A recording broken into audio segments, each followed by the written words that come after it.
விஜயோட 16 படத்துக்கு சத்யராஜ் அவர்கள் அப்ரோச் பண்ணியிருக்காங்க. ஆனால் இந்த 2 காரணத்துக்காக வந்து சத்யராஜ் அவர்கள் இந்த படத்தை வந்து ரிஜெக்ட் பண்ணியிருக்காங்க அப்படின்றது தான் வந்து சோஷியல் மீடியாவில் பயங்கரமாக போயிட்டுருக்கு. ஸோ இதை குறித்து இந்த வீடியோவில் நம்ம பார்க்கலாம்.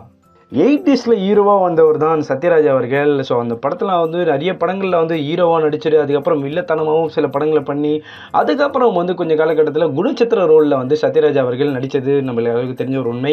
அதுக்கப்புறம் சத்யராஜ் அவர்கள் எல்லாருக்கும் தெரிஞ்ச படம் அப்படின்னு பார்க்கும்போது பாகுபலி அப்படின்ற ஒரு பேன் இண்டியா படத்தின் மூலிமா தான் தமிழ் சினிமாலையும் சரி மற்ற பேன் இண்டியா மற்ற லாங்குவேஜ் படத்துலையும் சரி சத்யராஜ் அவர்களுடைய அந்த கட்டப்பா கேரக்டர் வந்து அந்தளவுக்கு பேசப்பட்ட படம் அப்படின்றது எல்லாருக்கும் தெரிஞ்ச ஒரு உண்மை. அதுக்கப்புறம் அவர் வந்து எல்லா லாங்குவேஜ்லையும் அவர் படங்கள் நடிப்பதும் அதுவும் பேன் இண்டியா லெவலில் அவர் படங்கள் நடிக்கிறதுலாம் வந்து அந்தளவுக்கு ஒரு பிரமாண்டமாக இருந்தது அப்படின்னு நம்ம சொல்லி ஆகணும். ஏன்னா அந்தளவுக்கு சத்யராஜ் அவர்கள் அவரோட ஆக்டிங் கரியரை வந்து பயங்கரமாக எடுத்துகிட்டு போனார் அப்படின்றது ஒரு முக்கிய விஷயமாகவே பார்க்கப்பட்டுச்சு.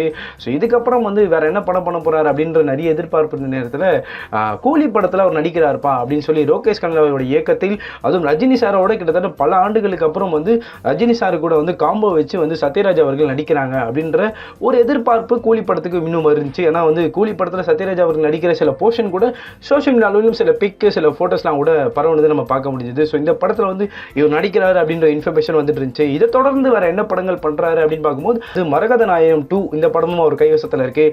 அதே மாதிரி ஜாக்சன் துரை இந்த படமும் வந்து கைவசத்தில் இருக்குது. அது ஜாக்சன் துரை 2 வந்து எடுக்குவதாகவும் அதுவும் வந்து அவருடைய கைவசத்தில் இருந்து நம்ம சொல்லி ஆகணும். இப்போ தளபதி 16க்கு வந்து அவருடைய அப்ரோச் பண்ணியிருக்காங்க அப்படின்ற தகவலும் சோஷியல் மீடியாவில் அதிகமாக பரவுது அப்படின்னு சொல்லி ஆகணும்.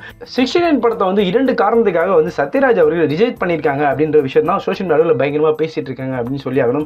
அதில் ஃபர்ஸ்ட் ரீசன் என்னப்பா அப்படின்னு பார்க்கும்போது வந்து தளபதி அவர்கள் இப்போ வந்து பாலிடிக்ஸில் இறங்கியிருக்காங்க. ஸோ அதாவது அரசியலில் இறங்கியிருக்காங்க.